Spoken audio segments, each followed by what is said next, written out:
Voilà, nous abordons notre leçon numéro 16 sur la confirmation. Elle est un peu longue parce qu'en plus de la confirmation, j'en profite, puisque la confirmation donne la plénitude du Saint-Esprit, pour traiter la question des dons du Saint-Esprit. Et je crois que c'est le bon moment. Donc, successivement, nous avons vu les sacrements en général, et puis, la semaine dernière, nous avons vu le baptême. Après le baptême, qui est la porte des sacrements, vous vous souvenez, se place ici la confirmation tout naturellement. La confirmation est au baptême ce que la plénitude est au commencement. C'est le sacrement qui parachève, qui termine un chrétien, un baptisé. Et donc la confirmation parachève tous les dons du baptême et permet la surabondance des grâces, de manière que le chrétien ne vive pas seulement, ne se sanctifie pas seulement en lui et pour lui, mais toujours en lui, mais vis-à-vis du monde extérieur. Et ça présente une difficulté particulière, considérable, que nous voyons d'ailleurs chaque jour, et qui fait qu'on peut être très bon chrétien au-dedans de son cœur, et puis on n'a pas cette force de l'Esprit Saint pour vivre chrétien à la face du monde. D'où l'importance actuelle de la confirmation.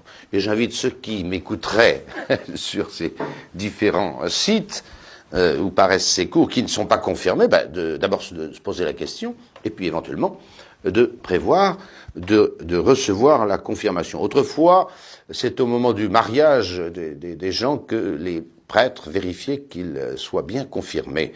C'est le dernier passage, j'allais dire, obligatoire d'un chrétien devant la Sainte Église. Mais il peut se faire que, pour des raisons variées, déplacements, etc., vous n'ayez pas été confirmé, même si vous êtes marié, renseignez-vous, et puis, s'il le faut, rectifiez la chose. Que veut dire confirmer? C'est un très joli mot, même s'il est un peu tardif par rapport à la doctrine sacramentelle. Confirmer, ça veut dire, je m'adresse à des latinistes brillants, c'est signer avec. Cum, c'est du latin, firmare. Firmare, c'est la signature. C'est ce que vous faites quand vous signez. Vous signez avec. Signer avec. Alors évidemment, ça c'est le sens primitif, signer avec. Signer avec quoi? Signer avec son baptême. Et puis ça a donné évidemment le fait d'affermir, de perfectionner, de fortifier, de prendre une chose commençante pour la porter à son terme, à sa perfection. Voilà, c'est ce que veut dire. Et c'est très beau, confirmer. Signer avec la grâce de son baptême pour lui faire produire tous ses fruits. Ça, c'est le mot choisi en Occident et que nous devons au Saint-Pape Léon, au VIe siècle. Avant, la confirmation a été appelée, à la suite de l'Écriture sainte, l'imposition des mains, Saint Augustin, et en Orient, j'ai repris la formule de Saint Cyril d'Alexandrie, le crème mystique, parce que vous allez voir que la matière de ce sacrement est le saint crème. Et justement, nous y arrivons. Alors, successivement, nous allons voir le signe sensible de la confirmation, deuxièmement, le caractère de la confirmation, puisque c'est un des trois sacrements qui donne un caractère, les effets de la confirmation, et puisque c'est lui, ce sacrement, qui donne la plénitude du Saint-Esprit, eh bien, nous regarderons les dons du Saint-Esprit, puisqu'ils sont donnés en abondance et en surabondance dans ce sacrement de confirmation. Que la confirmation existe dans le Nouveau Testament, c'est une évidence.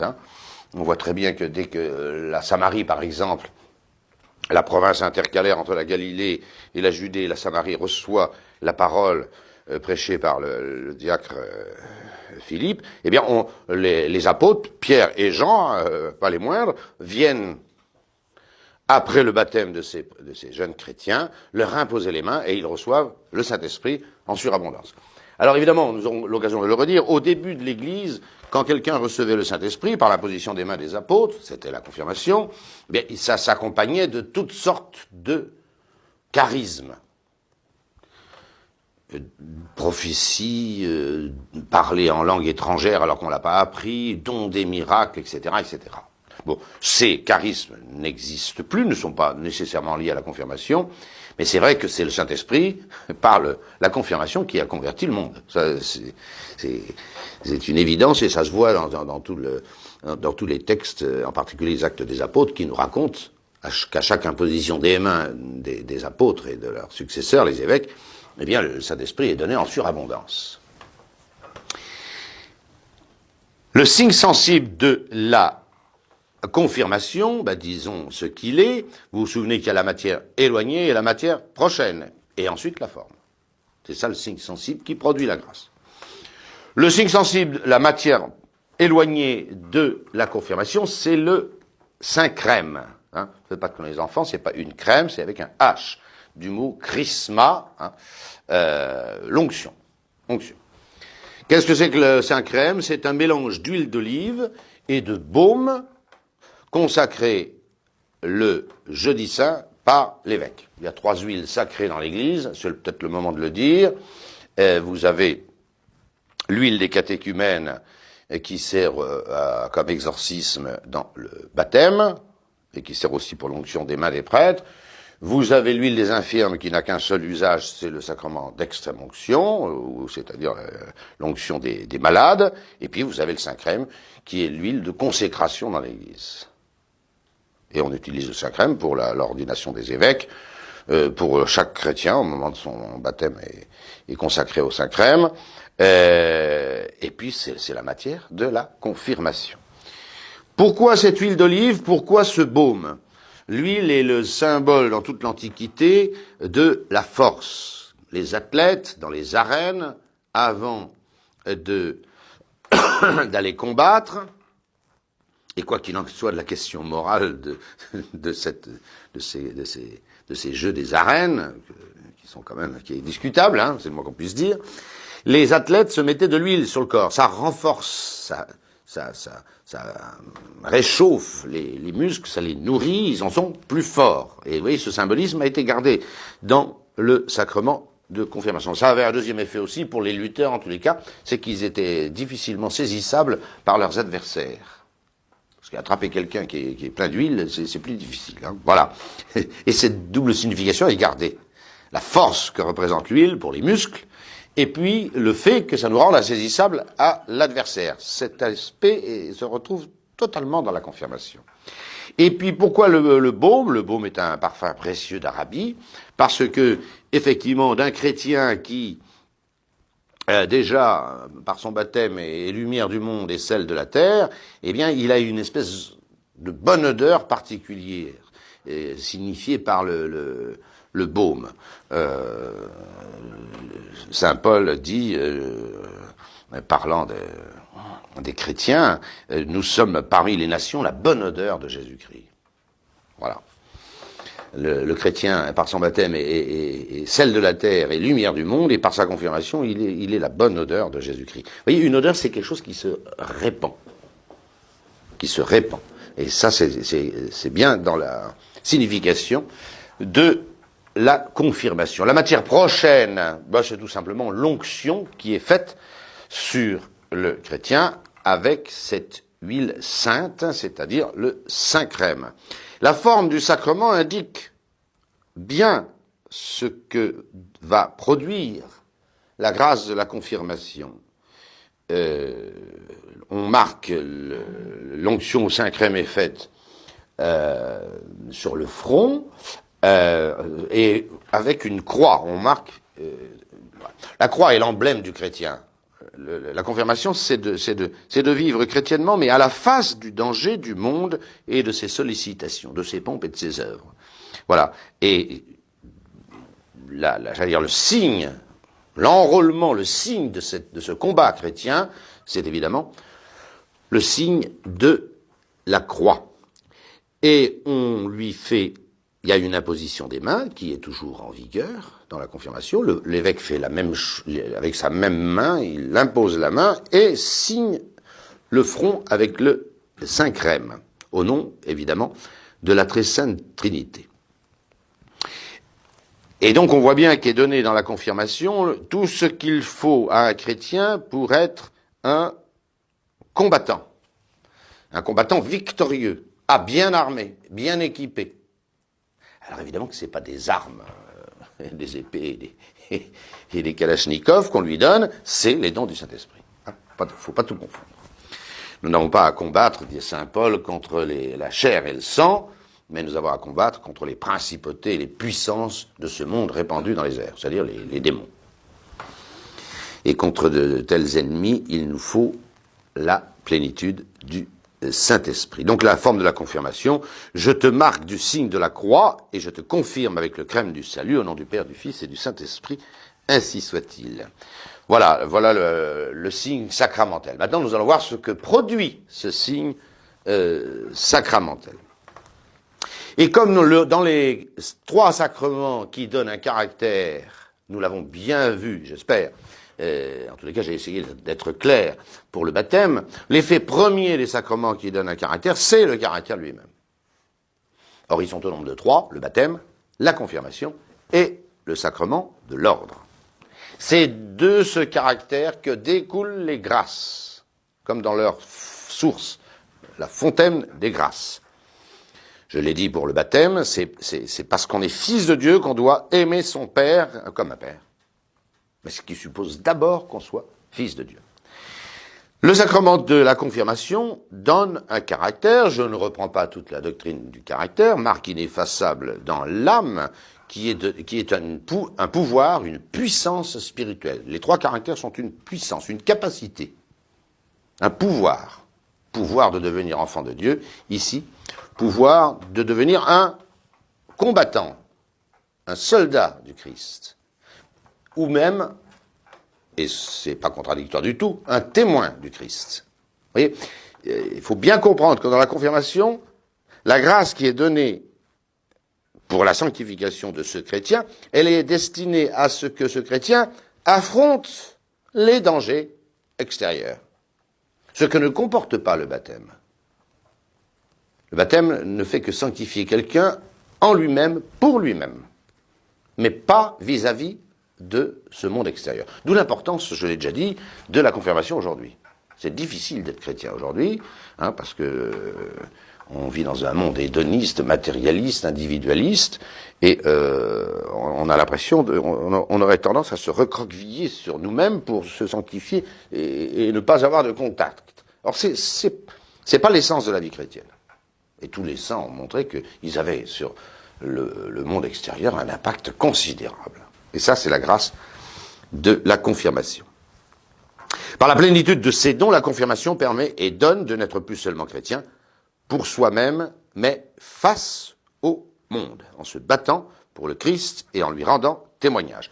Évidemment que l'acte suprême du bon confirmé, c'est le martyr, puisque martyr veut dire témoin, et que celui qui est confirmé est un soldat et un témoin du Christ.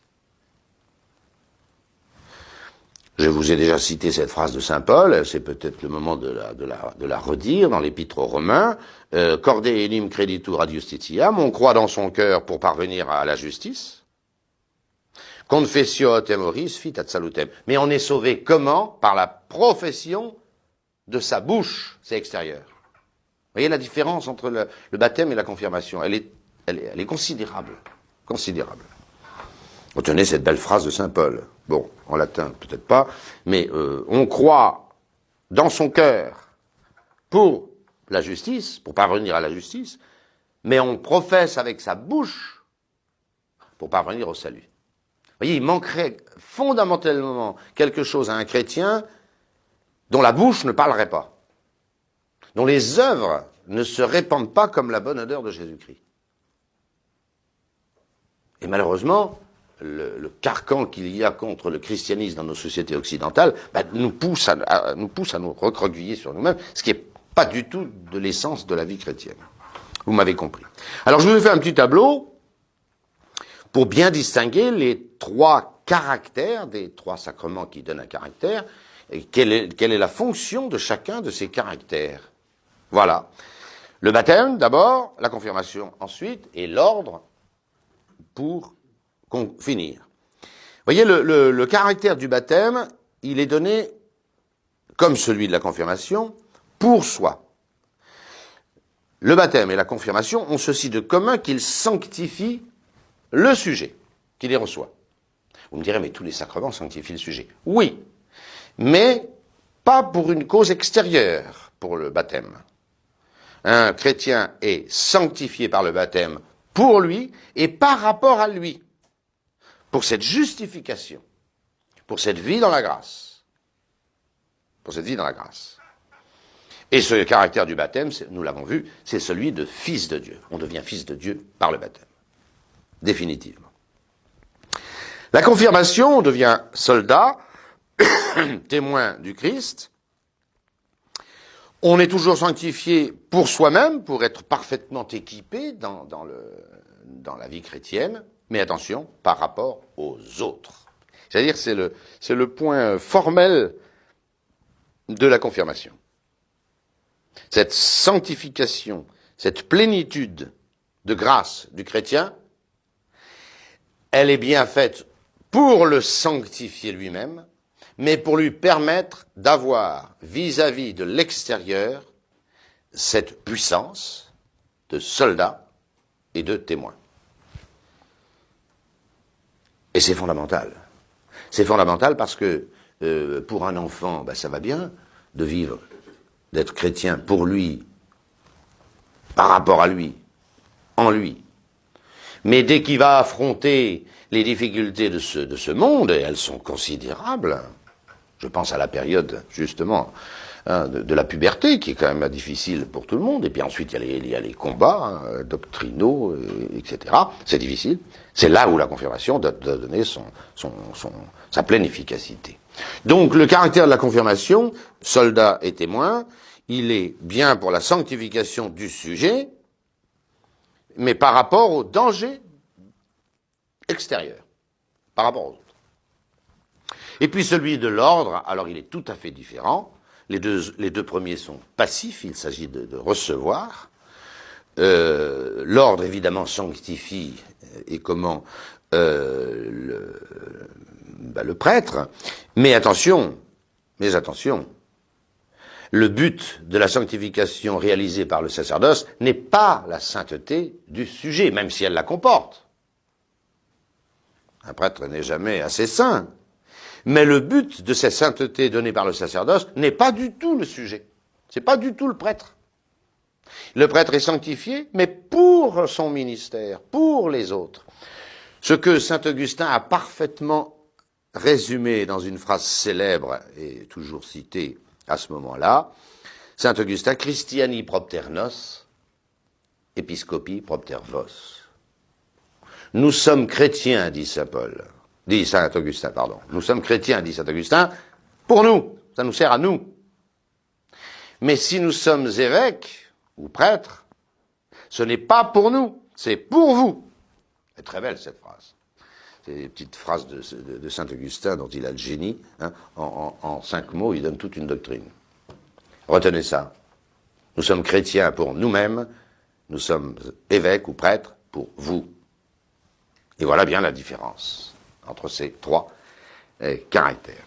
Alors sans doute les 3 caractères engendrent la sainteté du sujet qui les reçoit, mais le but ultime n'est pas le même. C'est la sanctification des autres dans l'ordre. Tandis que dans le baptême et la confirmation, c'est la sanctification du sujet. Mais dans le baptême, pour lui-même, et dans la confirmation, par rapport aux autres. Par rapport aux autres. Et j'aimerais bien que vous compreniez qu'il y a une difficulté particulière à se sanctifier par rapport aux dangers extérieurs. Et on ne le voit que trop. Quand j'étais au lycée La Canale, que je faisais mes études, on le voyait très clair. Bon, c'était pendant 1968. Mais dans ma classe de 4e, 5e, pratiquement, il y avait 90-15% de chrétiens. Et puis, passé la puberté, et les difficultés de l'époque, on était en mai 68, les proportions étaient totalement inversées. Il y avait 2 ou 3 qui ne faisaient pas du tout profession de christianisme avant la classe de 3e, mettons. Et après, il y en avait plus 2 ou 3 qui osaient dire qu'ils étaient chrétiens.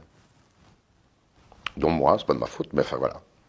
La proportion était inversée. Autrement dit, en l'espace de 2 ans, de 90% de chrétiens et de 10% de ceux qui luttaient, officiellement, on était un lycée totalement laïque, la proportion était inversée. Il restait plus que 5-10% de chrétiens qui affirmaient encore leur foi face aux dangers extérieurs, et puis tous les autres n'osaient même plus dire qu'ils étaient chrétiens, puis ils sont tombés dans le maoïsme, trotskisme, marxiste, et j'en passe, et des meilleurs. Voilà. Là, on voit bien le rôle de la confirmation. On le voit très bien. Petite remarque, c'est pourquoi l'évêque, après le rite sacramentel, et ça n'a rien de sacramentel ça, l'évêque donne une petite gifle, petit soufflet, à celui qu'il vient de confirmer. Ça amuse beaucoup les enfants. On leur dit, vous allez recevoir une gifle de l'évêque. Bon, c'est pas courant. Pourquoi? C'est simplement que l'évêque indique, par ce toute petite chiquenaude, que le chrétien confirmé doit s'attendre à recevoir des coups pour le Seigneur Jésus-Christ. Et il ne faut pas qu'il s'en étonne, c'est tout à fait normal.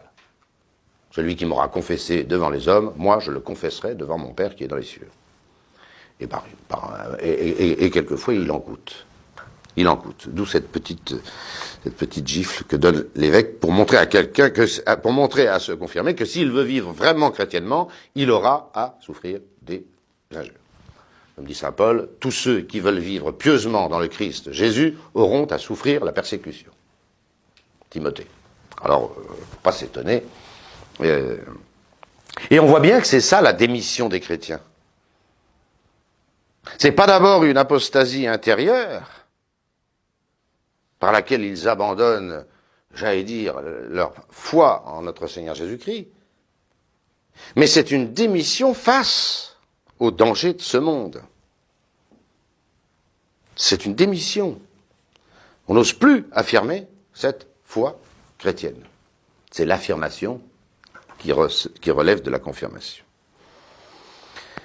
Et donc, à la limite, celui qui a reçu la plénitude, car nous allons voir les effets maintenant de la confirmation, mais celui qui a reçu la plénitude de ses moyens pour vivre chrétien à la face du monde, excusez-moi, je me répète, mais c'est capital à comprendre, celui-là doit être capable d'aller jusqu'au bout. Et le bout de la confession ultime d'un chrétien, éventuellement, si Dieu le décide comme ça, c'est le martyre. C'est l'acte héroïque de la vertu de force, le martyr. C'est-à-dire, on vous laisse choisir entre la confession du Christ ou la mort. Et pour ne pas renier le Christ, vous choisissez la mort. Ça, c'est c'est le summum. Et voilà pourquoi, pendant tous les premiers siècles, tous ceux qui mouraient martyrs étaient automatiquement canonisés. On ne peut pas faire mieux. Il n'y a pas de plus grand amour que de donner sa vie pour ceux qu'on aime. Voilà. Et on peut dire que l'Église a brillé de mille feux par ces millions de martyrs qu'a fait l'Empire romain. C'est parce que ces chrétiens-là étaient de vrais chrétiens. Ils allaient jusqu'au bout. Pas tous, il y en avait qui apostasiaient. Mais l'acte vraiment ultime de la grâce de la confirmation, c'est le martyr. Et on le verra tout à l'heure avec les dons du Saint-Esprit. J'essayerai de vous montrer comment dans ces martyrs prestigieux, je pense à saint Ignace d'Antioche, je pense à saint Laurent de Rome, le diacre, c'est plus une mesure humaine qui est en eux. C'est la plénitude du Saint-Esprit. Alors justement, troisièmement, les effets de la confirmation. Je l'ai déjà dit, ils découlent du caractère comme de leur source.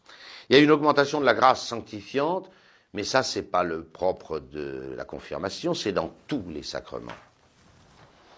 Cette participation de la nature divine, avec la charité correspondante, qui sont toujours liées, est donnée dans tous les sacrements. Ça n'est donc pas la caractéristique. Pourquoi c'est donné dans tous les sacrements? Parce que les sacrements sont sanctifiés, et les sacrements sont faits pour sanctifier, Et que le principe de toute sanctification, c'est cette grâce sanctifiante. Donc tous les sacrements donnent la grâce sanctifiante, tous. La première ou une augmentation. Et il ne peut pas en être autrement. Il ne peut pas en être autrement. Notez bien que toute augmentation, puisqu'on va parler beaucoup du Saint-Esprit aujourd'hui, ben c'est le moment de le dire, toute augmentation de cette grâce sanctifiante dans l'âme d'un chrétien, c'est une mission du Saint-Esprit. Le Saint-Esprit est envoyé. La grâce sanctifiante, c'est une créature, c'est un habitus déposé par Dieu dans l'essence de l'âme. L'essence de l'âme.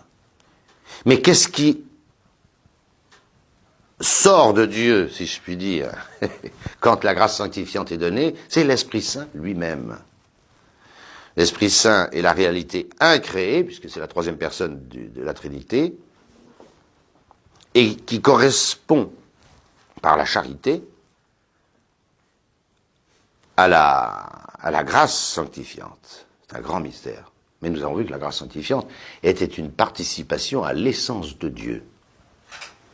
Et comme c'est l'œuvre de charité par excellence, on attribue cette participation à l'essence de Dieu à l'Esprit Saint, car elle se réalise par et dans la charité. Nous avons vu cette attribution.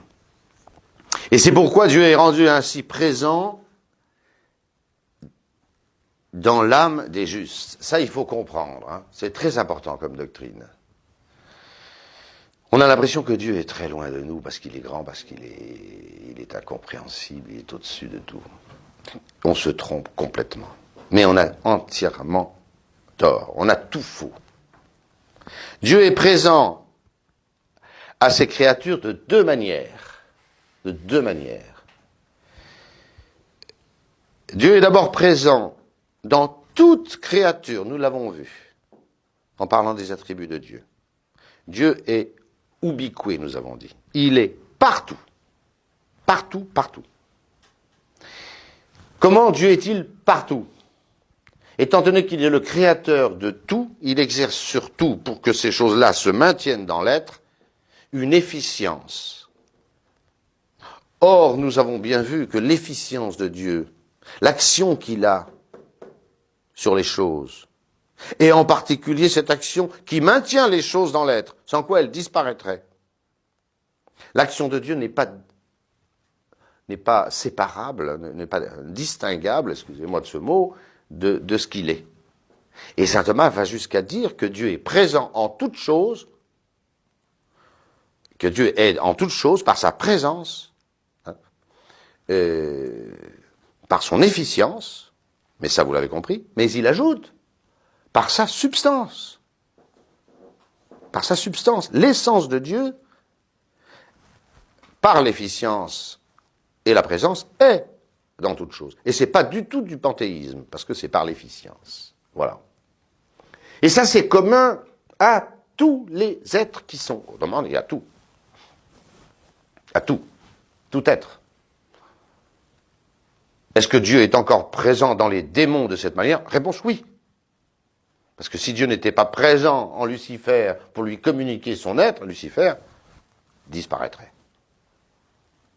Ça, c'est le premier mode de présence de Dieu. Et il est universel. Puisque Dieu est ubiqué. Partout, partout, partout. Et si Dieu n'était pas quelque part, cette chose-là n'existerait pas. Donc Dieu serait encore partout. Bon. Mais il y a une deuxième présence de Dieu. Celle-là, elle n'existe que chez ceux qui sont dans la grâce de Dieu. Cette grâce sanctifiante. Et elle est totalement différente. Et il faut le comprendre. Il faut le comprendre. C'est ce qui fait vraiment qu'un chrétien est un élu de Dieu et vivant de la grâce, est un fils de Dieu par son baptême, un soldat, un témoin, et qu'il a avec Dieu une intimité que seule la grâce donne. Qu'est-ce qui fait que Dieu est présent dans les âmes des justes d'une manière tout à fait particulière? Eh bien, c'est la charité. Puisque l'effet actif, si je puis dire, de la charité, qui est quantitative, excusez-moi, c'est qu'on accueille Dieu non plus comme le Créateur, tout-puissant, présence, efficience, substance, mais Dieu est présent dans l'âme d'un juste, par la charité, comme un objet aimé. Comme un objet aimé. C'est tout à fait différent. Pourquoi c'est différent? C'est différent parce que l'amour a ceci de très particulier. Et ça, faut le comprendre. L'amour a ceci de particulier, c'est qu'il rend présent l'être aimé, ce qui n'est pas vrai de la connaissance. Quand on aime quelqu'un, on le rend présent. Beaucoup plus qu'en le connaissant de mille manières, où il reste absent. Connaître quelque chose, connaître quelqu'un, c'est très beau, c'est nécessaire, il n'y a pas de charité, il n'y a pas d'amour sans connaissance, mais, la connaissance ne met pas dans l'être qui connaît l'être connu. Tandis que l'amour a cette puissance de rendre présent à celui qui aime l'être aimé. C'est le génie de cette deuxième grande opération d'un esprit. C'est aimer, ça rend présent l'être aimé. Je sais pas, moi, on pourrait prendre un exemple. Un jeune homme a une fiancée qui l'aime beaucoup. Ben, bon, elle est partie à New York pour affaires. Voilà. Il la connaît, c'est sa fiancée, ils se connaissent depuis 2-3 ans, etc. Mais elle est à 5-6 000 kilomètres. Elle n'est pas présente. Et il la connaît, et il pourrait la connaître très très bien, etc., etc., etc. Ça ne la rend pas présente. Par contre, dès qu'il l'aime, il la rend présente en lui. Et bien c'est ce qui se passe avec Dieu. Étant donné que les justes, par la grâce, aiment Dieu, tout le monde est aimé de Dieu. Mais il y a des gens qui l'aiment, et il y a des gens qui ne l'aiment pas. Et ça se voit. Ceux qui ne l'aiment pas, bah Dieu n'est pas présent comme l'objet aimé, puisqu'il n'y a pas d'amour. Ceux qui aiment Dieu, vraiment, dans la charité, par la charité, alors Dieu est là, non plus comme le Créateur, mais comme un ami, comme un hôte, un familier. Et c'est ça la charité. C'est ça l'effet de la grâce. C'est ça l'effet de la grâce. La grâce, on a l'impression que c'est quelque chose d'incompréhensible, de mystérieux, participation de l'essence divine. Ah, oui. Mais enfin, on peut très bien savoir qu'on aime Dieu et qu'aimant Dieu dans son cœur, de tout son cœur, Dieu est présent en nous. Mais c'est évident. Et ça, c'est facilement vérifiable. Très bien, c'est facilement vérifiable, même si la grâce qui permet cela reste un mystère. C'est ce qu'on appelle l'habitation du Saint-Esprit dans l'âme des justes. On l'attribue au Saint-Esprit parce que c'est l'œuvre de l'amour, de Dieu. Mais Dieu est réellement présent et comme un objet aimé, comme un hôte, comme un ami, comme un familier à ceux qui aiment Dieu. À ceux qui aiment Dieu. Mais pour ça, il faut aimer Dieu. Pour ça, il faut aimer Dieu. Et on voit bien que la présence d'ubiquité de Dieu ne permet pas du tout l'amour de Dieu. Dieu est en tout être, il est même dans les êtres les plus corrompus, les plus abjects. Hein. J'ai pris l'exemple des diables. Ils détestent Dieu, ils le maudissent, mais Dieu est présent en eux, sinon ils disparaîtraient. Mais l'intérêt, c'est comme ça, mais l'intérêt est nul. Tandis que dans l'âme des justes, dans l'âme des saints, alors effectivement, Dieu, parce qu'il est aimé, a une présence totalement différente. Totalement différente. Voilà. Et petit b, ça c'est la grâce sanctifiante qui rend le Saint-Esprit présent dans l'âme des justes, et la grâce sacramentelle de la confirmation. Il y a toujours deux grâces, la grâce sanctifiante et la grâce sacramentelle, une grâce particulière. C'est la plénitude des vertus et des dons du Saint-Esprit. En vérité, les vertus, je vais les distinguer, c'est pour ça que cette leçon est un petit peu longue, je m'en excuse, les vertus et les dons sont donnés de façon embryonnaire dans le baptême. Ils sont là. Ils sont là. Dans le baptême, caractère de fils de Dieu, mais également la foi, l'espérance et la charité sont donnés, même à un bébé, y compris les dons du Saint-Esprit que nous allons voir. Mais le baptême, c'est une graine. C'est une greffe. Et quand vous plantez un petit gland, là, qui deviendra un chêne immense, vous voyez la différence entre un gland ou un pépin de pomme ou de poire, je ne sais quoi, et puis l'arbre, qui a toute sa dimension. La différence est considérable. Mais tout ce qui sera dans le chêne est dans le gland. Seulement, il manque cette croissance, cette plénitude. C'est ça la confirmation. C'est ça la confirmation. C'est bien dommage que la confirmation ait été mise de côté, quoi. C'est à peine si les chrétiens savent qu'il y a une confirmation. Et puis en France, il y a eu un phénomène tout à fait désastreux. C'est-à-dire que quand Saint Pie X, de façon géniale, a permis la communion aux enfants, avant cette permission de Saint Pie X, le point culminant de la vie chrétienne, c'était la première communion qui se faisait vers 15, 16, 17 ans. On finissait par, on faisait tout son catéchisme, etc., etc., et on finissait par recevoir le corps et le sang du Christ. Saint Pie X a très bon droit, laissez venir à moi les petits-enfants, ayant remis la communion à l'âge de l'enfance, 6, 7, 8 ans, alors le point culminant de la vie chrétienne, qui était la communion, n'existait plus. Qu'est-ce qu'il aurait fallu faire? Comme ça s'est fait dans beaucoup d'autres pays, mais pas en France. Ce qu'il aurait fallu faire, c'est théologiquement fondé, c'était de redonner à la confirmation toute sa grandeur. C'est exactement ça. C'était le point culminant d'une vie chrétienne. En France, c'est pas ce qu'on a fait. La confirmation a continué d'être passée par pertes et profits, et on a créé de toutes pièces cette communion solennelle. Bon, qui est assez bizarre. La communion solennelle, c'est une communion, alors que l'enfant communie depuis déjà l'âge de 7-8 ans. Elle est un peu solennelle, comme son nom l'indique, et on renouvelle les promesses du baptême. C'est un peu du bricolage. C'est un peu du bricolage. Vous avez un sacrement institué par le Christ, Jésus, pour parachever, terminer, achever un chrétien dans toute sa plénitude, des dons du Saint-Esprit. C'était le moment de terminer la formation chrétienne avec lui et en lui redonnant toute sa place. Or, c'est pas en France, c'est pas du tout ce qui s'est passé. La confirmation, ça a toujours été une petite parenthèse comme ça entre la communion privée et la communion solennelle. Vous faites votre confirmation, les gens, voilà. Je ne sais pas comment c'est dans vos autres pays, mais en France, ça a été assez catastrophique. C'était l'occasion rêvée, en donnant la communion aux petits,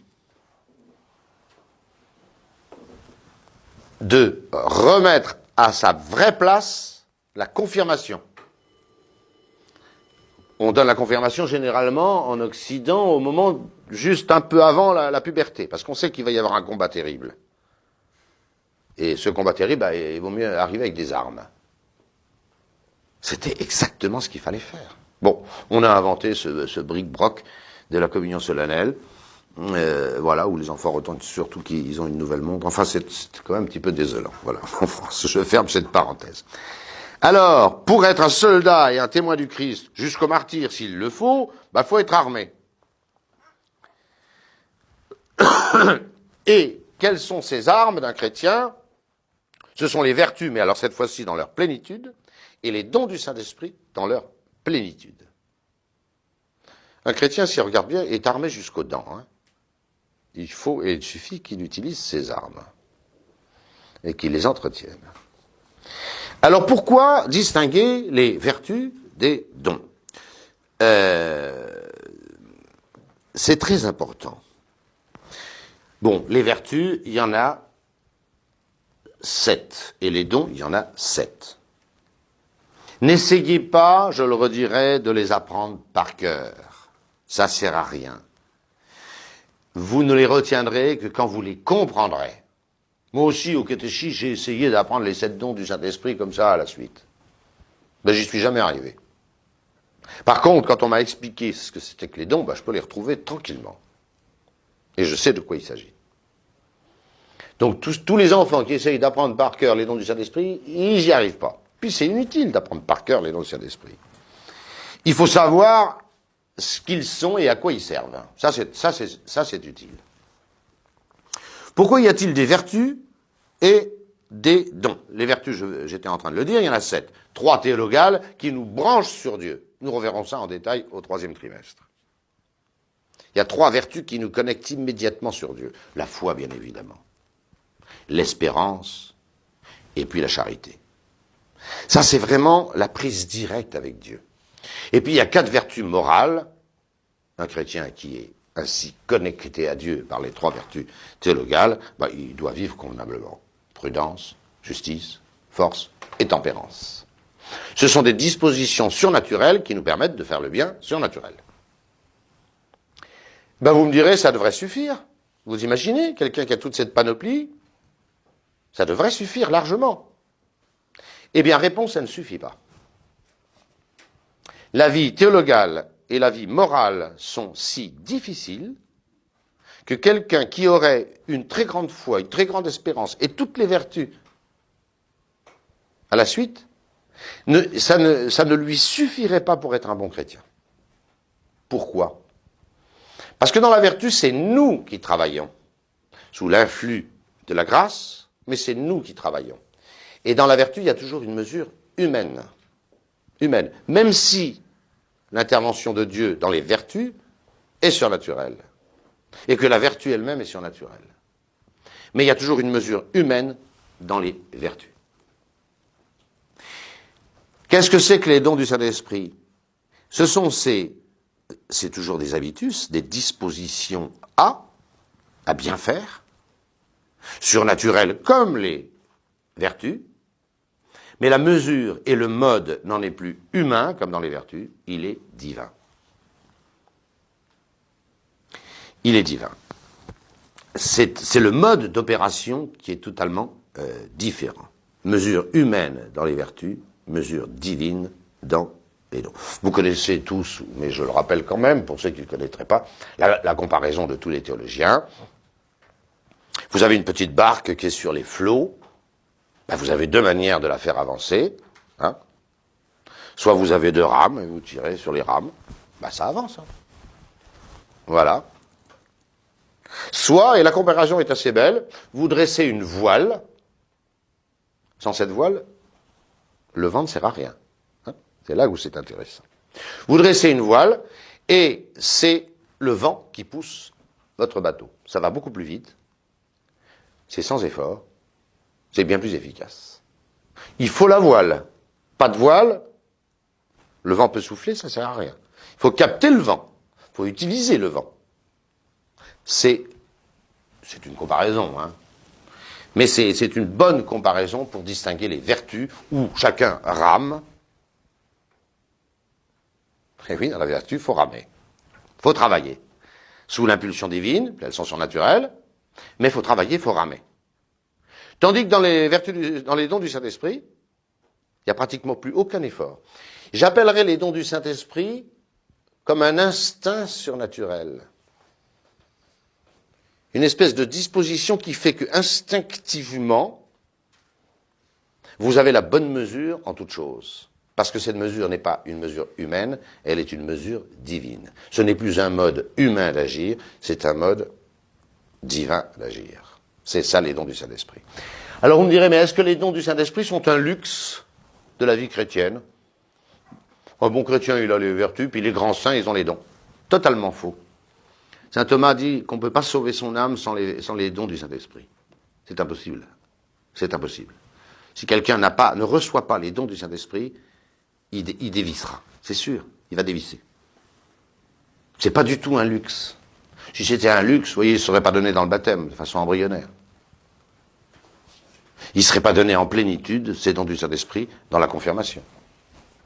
Ce n'est pas un luxe. Et ceux qui ont un peu vécu savent très bien que dans la vie, il y a tellement de péripéties et de dangers, que si, même bien disposé, même voulant faire le bien, vous n'avez pas ce vent du Saint-Esprit, voilà, vous allez rater des tournants, et des tournants très dangereux, et des tournants mortels. Il faut les dons du Saint-Esprit. Alors maintenant, eh bien, alors on va les énumérer, bien sûr. Je ne recopie pas au tableau, ça serait un peu long, les vertus à gauche et les dons à droite, et dans la colonne, je donne quelques exemples, mais je vais le redire. Voilà. Vous avez 7 vertus, j'ai déjà dit, foi, espérance, charité, prudence, justice, tempérance et force. Vous avez 7 dons. Énumérons-les: intelligence, science, crainte, sagesse, conseil, piété, force. Et voilà. Alors attention, comprenez comment ça marche. Sinon, vous ne le retiendrez pas et ça ne vous servira à rien. Ça ne vous servira à rien. Comprenez ce que fait le don et retenez les exemples. Alors après, vous aurez tout compris et vous retrouverez très facilement cette énumération. Je vous signale que les 7 dons du Saint-Esprit sont énumérés par le livre d'Isaïe, hein, comme étant en plénitude sur le Messie. Hein. C'est pas une invention des théologiens, c'est dans la Sainte Écriture. C'est de foi, c'est donc l'existence, hein, et la nature de ces dons du Saint-Esprit sont de foi, c'est dans la Sainte Écriture. Voilà. À la foi, la vertu de foi qui nous fait adhérer à la révélation divine, correspondent 2 dons. 2 dons du Saint-Esprit. Le don d'intelligence, qui est une connaissance intime des mystères surnaturels eux-mêmes. La foi, c'est d'abord une connaissance de Dieu lui-même, et ensuite de tout ce que Dieu éclaire. Et là, vous avez les 2 dons. Il y a des mystères surnaturels auxquels la foi adhère, et avoir une connaissance intime de ces mystères surnaturels, ça c'est l'effet du don d'intelligence. Je me souviens d'une jeune fille que j'avais baptisée, moi, à Saint-Nicolas, in illo tempore. Elle avait fait aucun catéchisme. Elle avait fait, voilà, rien. Elle ne savait pas grand-chose. Et elle n'était pas particulièrement surdouée, naturellement. Mais elle priait beaucoup. Et elle avait une connaissance du mystère de la Trinité qui était époustouflante.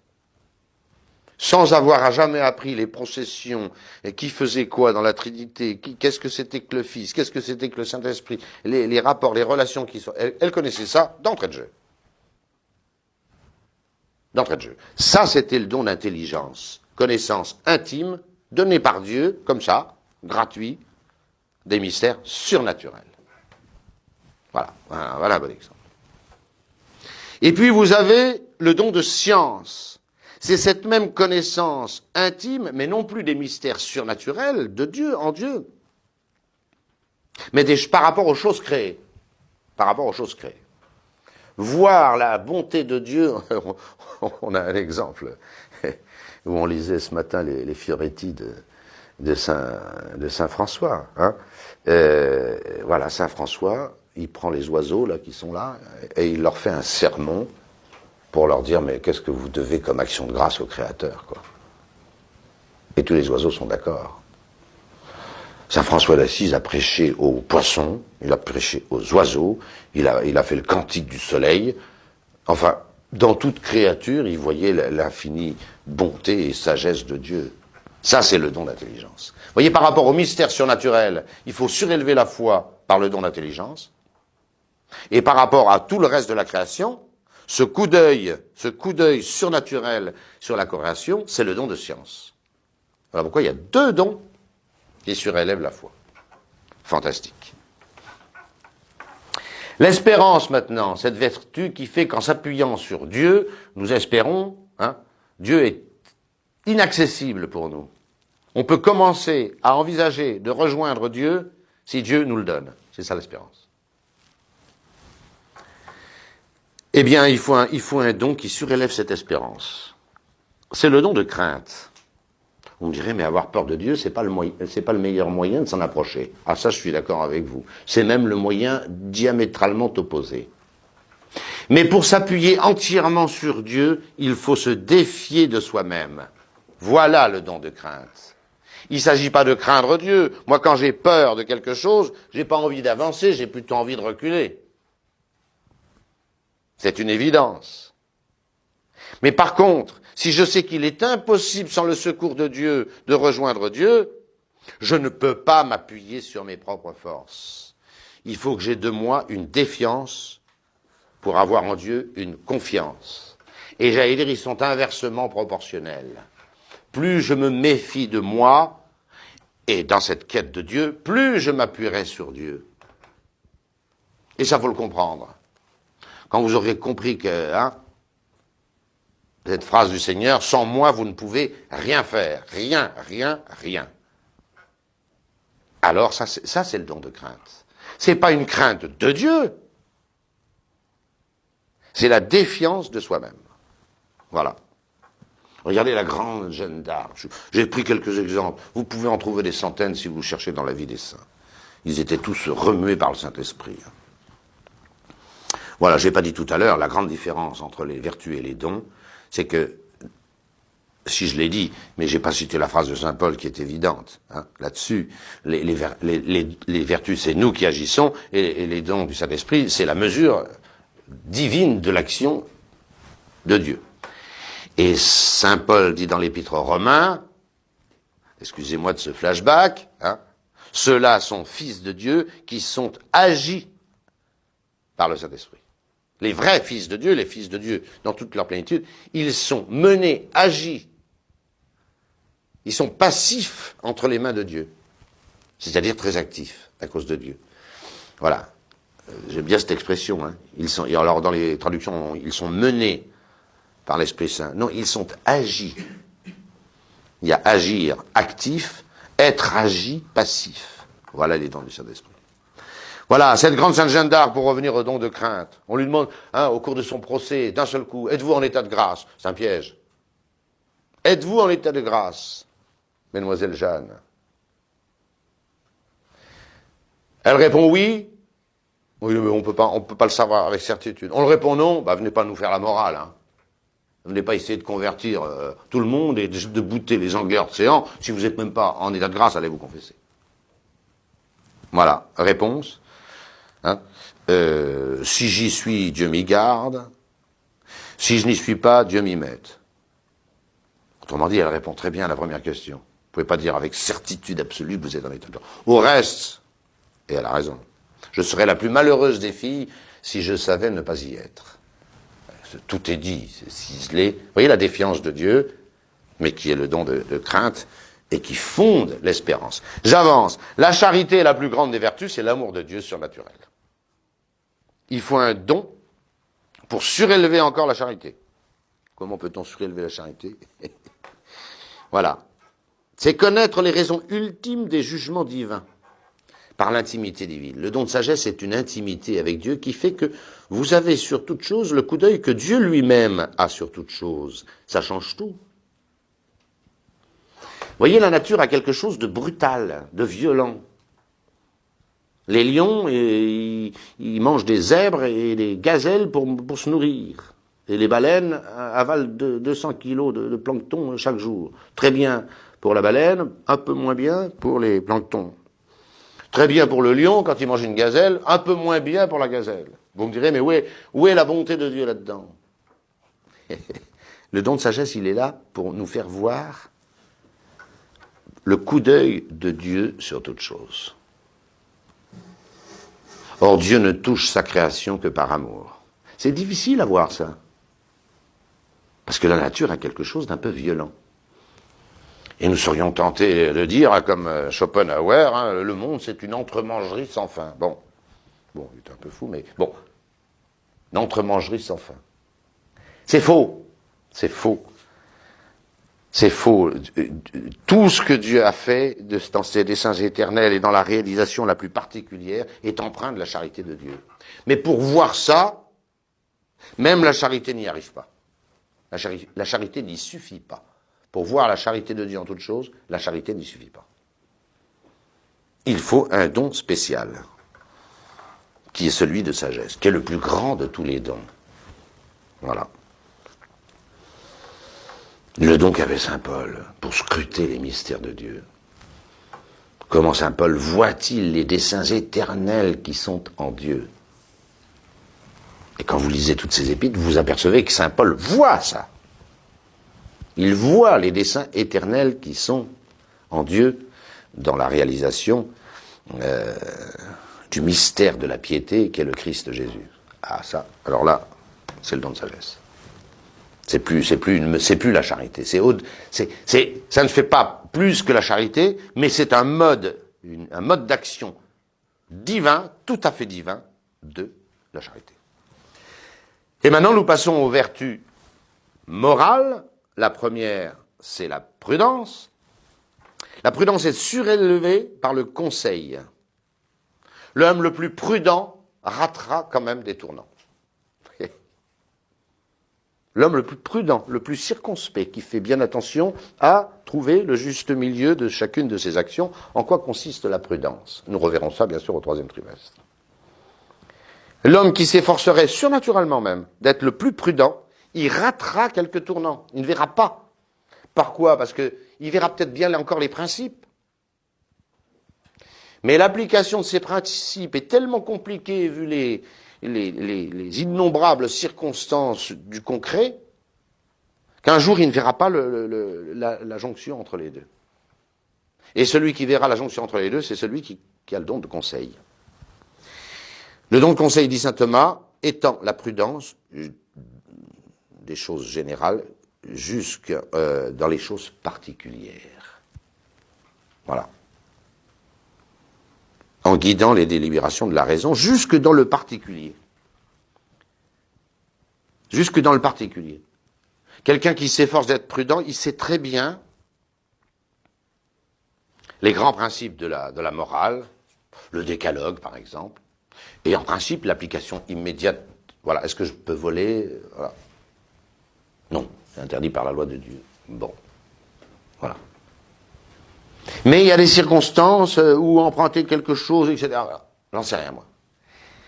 Il y a, dans cette chose-là, c'est tellement contingent, tellement circonstanciel, qu'une vraie prudence n'y suffira pas. N'y suffira pas. Est-ce que David, bon, je vous prie un exemple, on pourra en prendre 100. Est-ce que David avait le droit de manger les pains de proposition réservés au seul prêtre lorsqu'il était poursuivi avec les 600 hommes qui lui restaient par toutes les armées d'Absalom en révolte, son fils, en révolte contre lui? Il avait légalement, il avait absolument pas le droit de toucher à ces pains. Osa était mort, tué immédiatement par Dieu parce qu'il avait ramassé l'arche d'alliance qui allait tomber, parce qu'il n'était pas prêtre. Et David, cité par notre Seigneur Jésus-Christ dans l'Évangile, arrive avec ses 600 soldats fidèles, alors que tout Israël est derrière Salomon. Ils sont morts de faim, ils ne peuvent plus vivre. Ils vont mourir. Bon, David leur dit, allez-y, mangez les pains réservés aux prêtres. Et il a bien fait. Jésus dans l'Évangile dit, à propos du sabbat, vous n'avez pas vu que David a fait à manger les... Voilà. C'est une manière divine d'agir, dans la prudence. La justice, c'est la vertu qui rend à chacun selon son dû. Voilà. Eh bien, la justice peut être très injuste. Les anciens le disaient déjà. Summus ius summa ignoria. Le droit le plus strict engendre la justice, l'injustice la pire, dans certaines circonstances.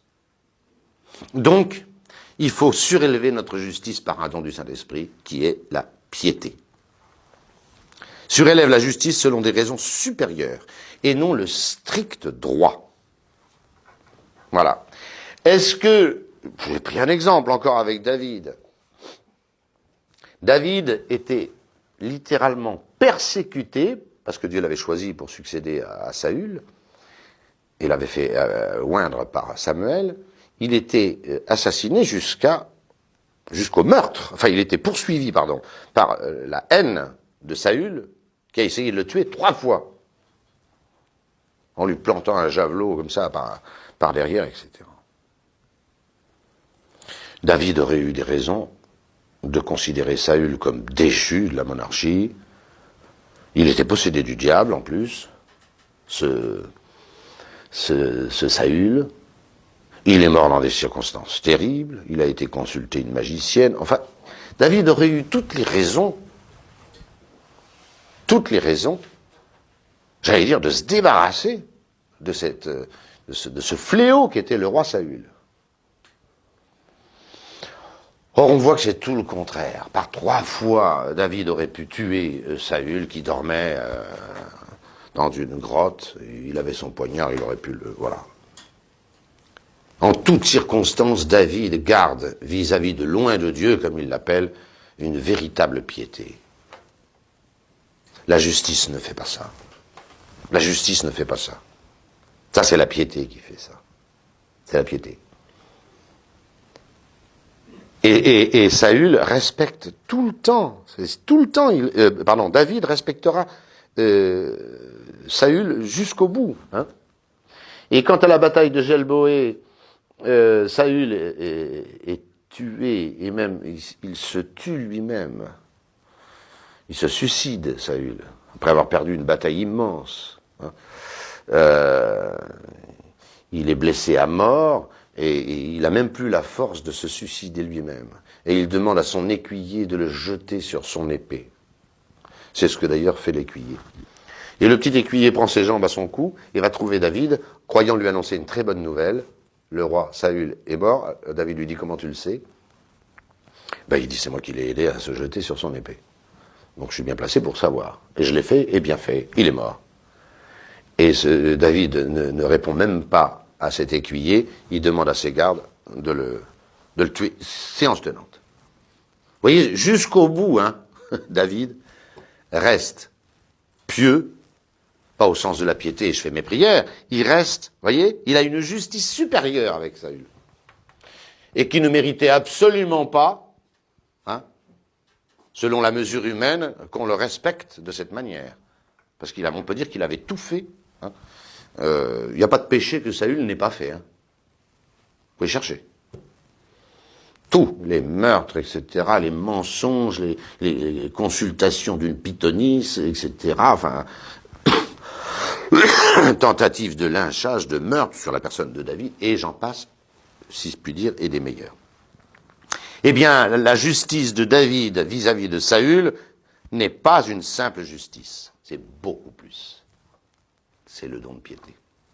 Et enfin, pour la force et la tempérance, qui sont les 2 vertus qui contrôlent nos passions, passion de l'irascible pour la force, passion du concupiscible pour la tempérance, il y a un seul don du Saint-Esprit.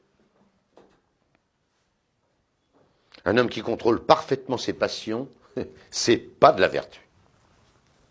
Ça dérape tout le temps, surtout les passions. Ça dérape tout le temps.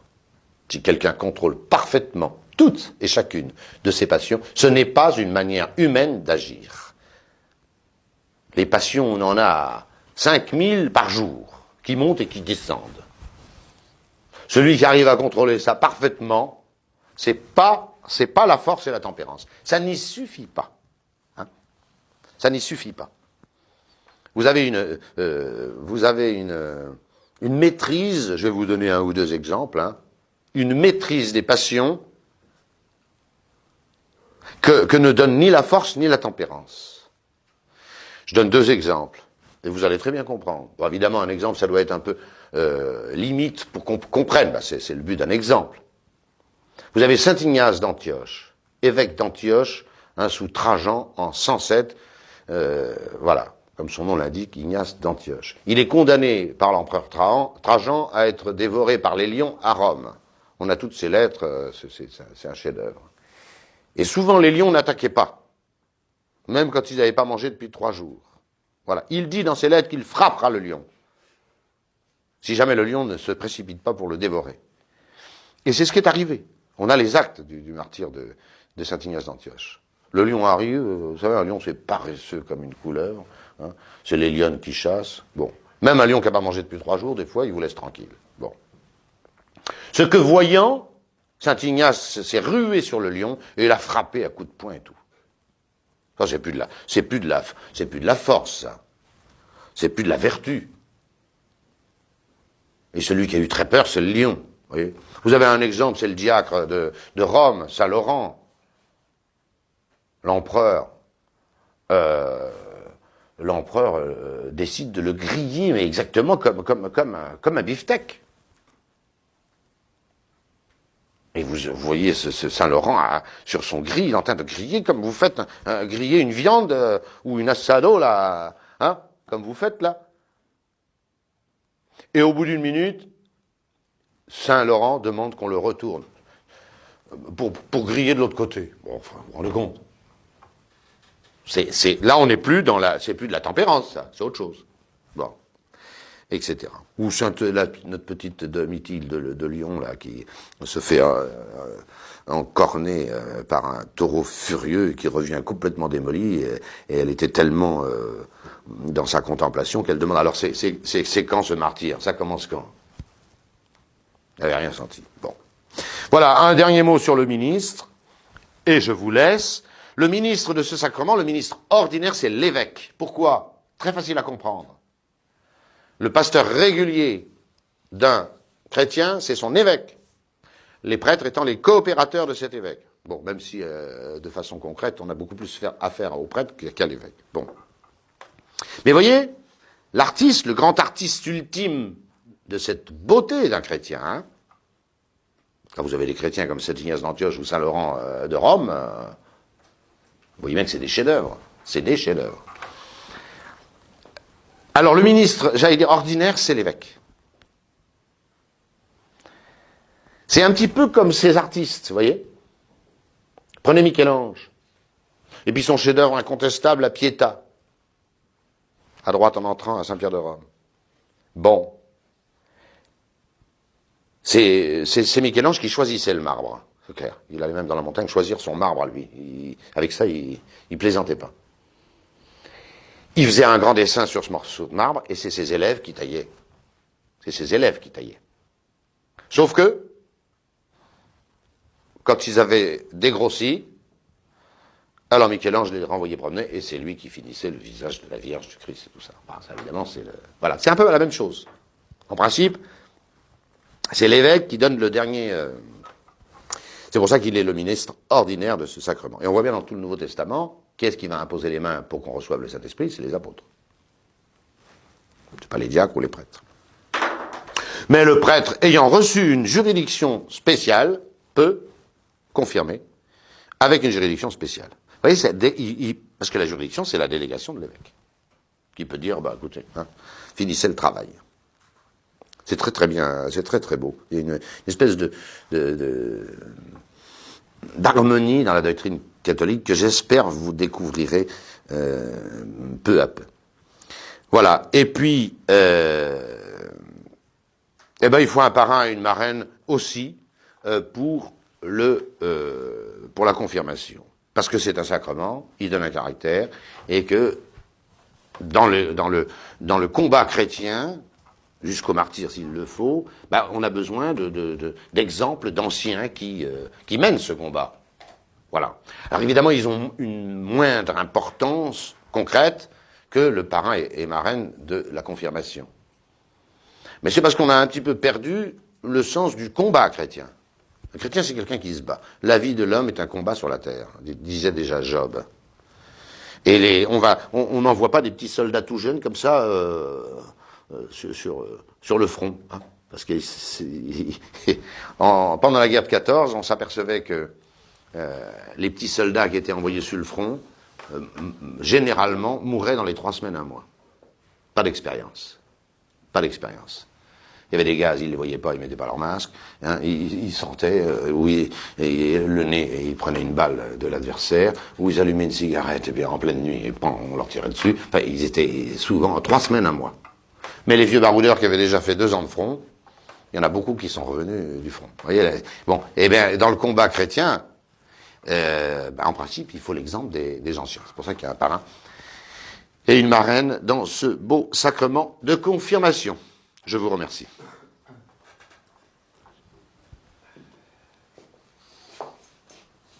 C'était un